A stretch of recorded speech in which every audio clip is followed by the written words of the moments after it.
There will be times when, in addition to determining the number of valence electrons, you will need to also draw the Lewis dot structure. Lewis dot structures only show valence electrons. So if I ask you to do a Lewis dot structure of lead, which has 82 dots, I certainly hope you don't draw 82 dots, because Lewis dot structures, again, only show valence electrons. So let's look at lead. Lead has a symbol of Pb, just so you know, and its number is 82. It has 82 protons and 82 electrons. However, that's not how many valence electrons there are. Remember, valence electrons are those that are in the outermost layer or outermost shell. So let's figure this one out based on electron configuration. That way we practice electron configuration a little bit as well. So lead is in the p block. So this is another way to do electron configuration.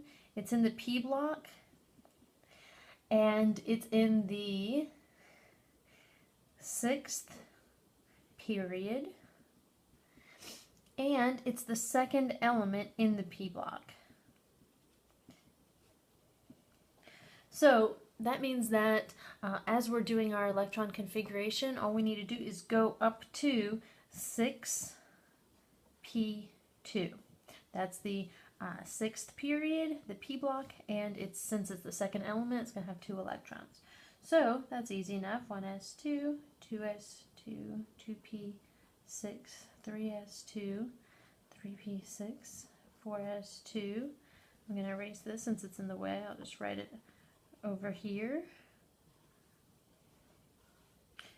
Okay, so 4s2, remember 3d10, 4p6, 5s2,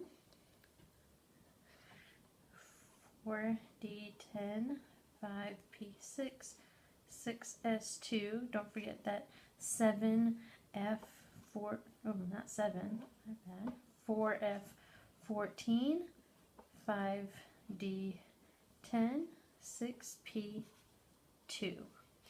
So that's the electron configuration for lead. It's very long. I probably won't have you do it too many more times in the semester. I just want you to remember how to do it. Remember, valence electrons are those that are in the outermost shell. So we're looking for the highest energy level out of all of these numbers, and I see a 6 here and 6 here, so I'm going to add up the 6s2 and 6p2 valence electrons, and that's going to equal 4.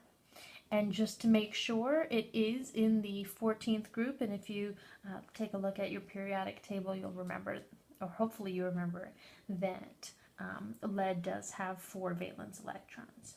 So now that we have determined that, let's draw the Lewis dot structure for lead.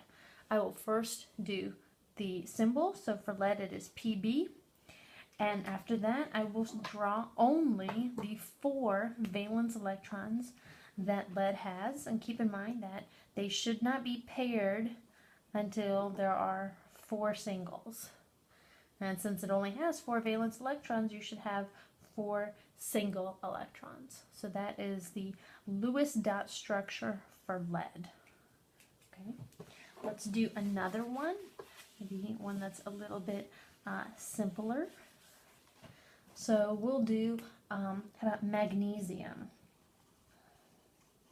Magnesium has the symbol Mg, and it has 12 electrons. So we'll go 1s2, 2s2, 2p6, 3s2. That does equal 12 electrons. And notice that our highest energy level is this 3rd energy level, so we only have 2 valence electrons. So the Lewis dot structure for magnesium is going to be like this. It doesn't matter where you start with the dots, as long as you keep in mind that you don't pair them until you have a single dot in each location, or each of the 4 spots. Let's do one final one. How about, let's do bromine. Okay, bromine has the symbol Br, and it has the atomic number 35. So it has 35 electrons. Now, I'm not going to do the electron configuration for it. This time I'm just looking at what group it is in, and it is in group 17.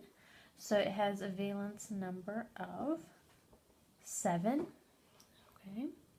So now we are doing the the Lewis dot structure for bromine, and we're going to write Br, and then we start with our 4 dots here, so that's 4, but we have 7, so now we can pair them until we have 7 dots. So there you have the Lewis dot structure for bromine.